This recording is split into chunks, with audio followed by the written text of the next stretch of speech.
থাইল্যান্ডের উত্তর পূর্বাঞ্চলে $540 কোটি একটি উচ্চগতির রেল নেটওয়ার্ক প্রকল্পের কাজ চলছে। 2028 সালের মধ্যে ব্যাংকককে লাওসের মাধ্যমে চীনের কুংমিয়ংয়ের সঙ্গে সংযুক্ত করবে এই প্রকল্প। স্থানীয় সময় বুধবার সকালে রাজধানী ব্যাংকক থেকে একটি যাত্রীবাহী ট্রেন রাতচাথানি প্রদেশের দিকে যাচ্ছিল। চলন্ত এই ট্রেনের উপর রেল প্রকল্পের একটি ক্রেন ভেঙে পড়ে। এরপরই যাত্রীবাহী ট্রেনটির 4টি বগি লাইনচ্যুত হয়ে সঙ্গে সঙ্গে আগুন ধরে যায়। এ সময় হতাহত হয়েছে শতাধিক মানুষ। ট্রেনটিতে 195 জন যাত্রী ছিল। দ্রুত ঘটনাস্থলে গিয়ে আগুন নিয়ন্ত্রণে এনে উদ্ধার কাজ শুরু করেন কর্মীরা।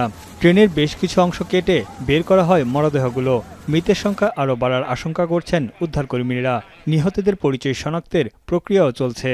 และเสียชีวิตรวมกันทั้งหมด86รายครับโดยเสียชีวิต22รายครับมีการนำศพส่งโรงพยาบาลสีคิ้วทั้งหมดนะครับ মর্মান্তিক এই দুর্ঘটনার কারণ অনুসন্ধানে এরই মধ্যে তদন্তভার দেয়া হয়েছে থাইল্যান্ডের রেলওয়ে মন্ত্রণালয়ের গভর্নরকে। হতাহত রেলকর্মীদের ক্ষতিপূরণ দেওয়ার আশ্বাস দিয়েছে থাই কর্তৃপক্ষ। এছাড়া এই ঘটনায় দায়ীদের কঠোর শাস্তির হুঁশিয়ারিও দিয়েছেন থাই প্রধানমন্ত্রী। নির্মাণাধীন রেল প্রকল্পটি একটি ইতালীয় থাই ডেভেলপমেন্ট ঠিকাদারি প্রতিষ্ঠানের দায়িত্বে ছিল, যা বাস্তবায়নে সহযোগিতা করছে চীন।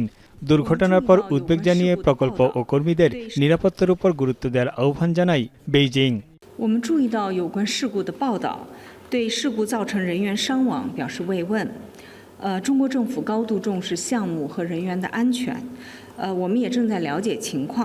মান ও নিয়মকানুন যথাযথভাবে না মানায় থাইল্যান্ডের শিল্প ও নির্মাণ ক্ষেত্রে দুর্ঘটনা অনেকটাই স্বাভাবিক চিত্র হয়ে উঠেছে। 2023 সালে দেশটির পূর্বাঞ্চলের রেল ক্রসিংয়ে ট্রাকের সঙ্গে মালবাহী ট্রেনের সংঘর্ষে প্রাণ হারায় 8 জন।